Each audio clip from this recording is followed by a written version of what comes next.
Goshin, The Art of Self-Preservation, written and narrated by Kancho Dina Naidu.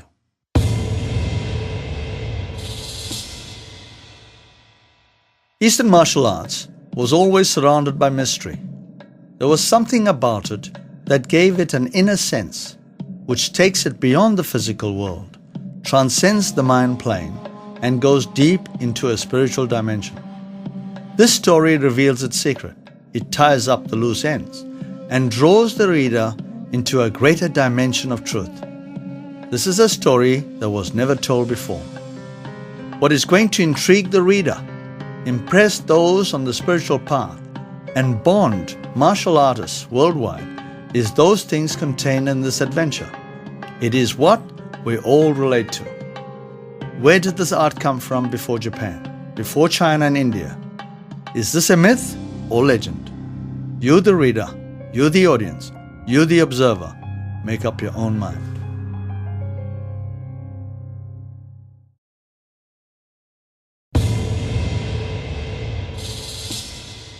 The secret revealed, the art that never died.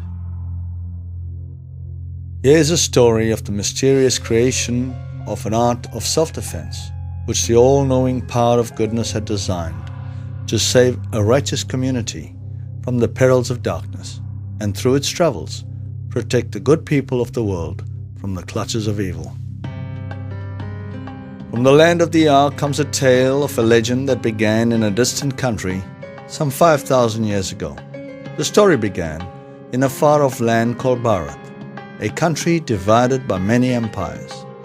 In this land, there was one great kingdom, located in the far northern reaches of the country called Eusadia. It was known as the Kingdom of Many Fortunes.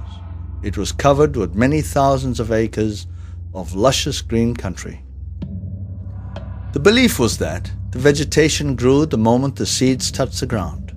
Seasonal rains came like clockwork, and harsh weather conditions were virtually non-existent. A range of mountains to its northern borders protected the country from heavy winds. To its deep south, beyond the borders, lay barren lands of desert, and the sea to its east. Reaching for many miles on its western sides, it was filled with thick forest, and within its center was the great golden temple named Dharma, when translated means goodness. The mountains were the source of the mighty Sangiva River. This river ran across the country and flowed through to many other kingdoms.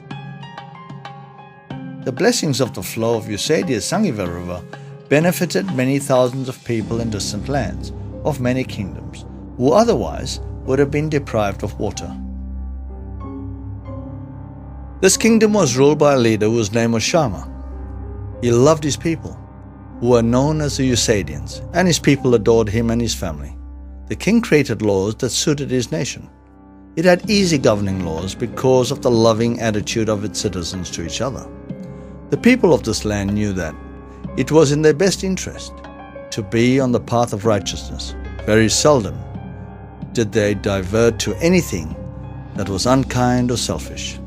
The laws of this land were based on right conduct and non-violence. In many ways, Eusadia was very different to any of the other kingdoms of Bharat. The Eusadians were also the envy of many kingdoms in the region. This was a land of peace, love and harmony. They certainly were an evolved community, as they lived above and beyond what would be considered ordinary. Ahead of community values, known as the brotherhood of man, the Eusadians had another relationship that led to even a greater harmonious life, as they chose to be one with nature. The general belief of the people of this time and place was that nature is the breadwinner of life. Without nature, life will cease. They were vegetarians and believed that by eating meat, their spiritual vibration will be lowered, and also that the communication between the divine and themselves would fade away. They also thought that human beings and animals were brothers, and that animals were traveling on the same journey, but for divine reasons had a belated start. They lived by the rule plan to protect rather than plan for selfish gain. For this and many reasons, it was said that the kingdom was the next step to heaven. Governing was easy for the king because the residents of this land were law-abiding. There was one problem though. People did not understand what it was to be terrified, as they had never had the occasion to be frightened. They lived under a protected and safe environment. The meaning of Eusadian, when divided, was Uso, those who have traveled far in terms of many birds, and Dian, keepers of supreme knowledge. They had a religion known as goodness. In their ancient language of Sanskrit, it was better known as Dharma. The people of this kingdom lived in harmony for many centuries and existed under a protected life, until one day, without warning, came an invading force of hordes of marauding immigrants. They came from a tribe known as the Dalams, which means without leadership. Their name depicts the type of people they were. They arrived from beyond the country's huge northern mountain ranges. These were barbarians by nature and sadly had no concept of the true meaning of life. All they knew was a barbaric lifestyle created by the environment in which they lived.